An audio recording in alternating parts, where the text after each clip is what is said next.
સુરત બોર્ડની પરીક્ષા આપવા નીકળેલી એક વિદ્યાર્થીનીને શહેરના ટ્રાફિક પોલીસ કર્મીઓએ માનવતાનો પરિચય આપતા સમયસર પરીક્ષા કેન્દ્ર સુધી પહોંચાડવાનો ઉમદા પ્રસંગ સામે આવ્યો છે। પોલીસની તત્પરતાને કારણે વિદ્યાર્થીઓને એક મહત્વપૂર્ણ વર્ષ બચી શક્યું છે।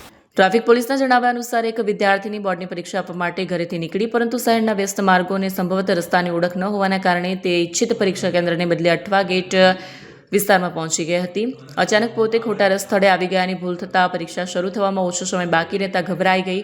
સદનસીબે આ દરમિયાન તેની નજરમાં ફરજ બજાવતા સુરત ટ્રાફિક પોલીસના કર્મચારીઓ આવ્યા। વિદ્યાર્થીને પોલીસ કર્મીઓને પોતાની મુશ્કેલી જણાવી કે તેને ઉધના વિસ્તારમાં આવેલ ચોક્કસ પરીક્ષા કેન્દ્ર પર પહોંચવાનું છે અને સમય ઓછો બચ્યો છે। વિદ્યાર્થીનીની કફોડી સ્થિતિ જોઈને ટ્રાફિક પોલીસના જવાનોએ તાત્કાલિક માનવતાવાદી અભિગમ દાખવ્યો અને તેમને નિર્ધારિત પરીક્ષા કેન્દ્ર સુધી સુરક્ષિત પહોંચાડી દીધી। પોલીસની આ ઝડપી કાર્યવાહીને કારણે વિદ્યાર્થીની સમયસર પરીક્ષા આપી શકી। આ બનાવ સ્થળે હાજર રહેલા લોકોએ અને માર્ગદર્શન મેળવનાર વિદ્યાર્થીનીએ સુરત ટ્રાફિક પોલીસની પ્રશંસા કરી કે કાયદો અને વ્યવસ્થા જાળવવાની સાથે સાથે પોલીસ બાંધો તોડીને નાગરિકોની સેવા કરે તે ખરેખર અનુકરણીય છે।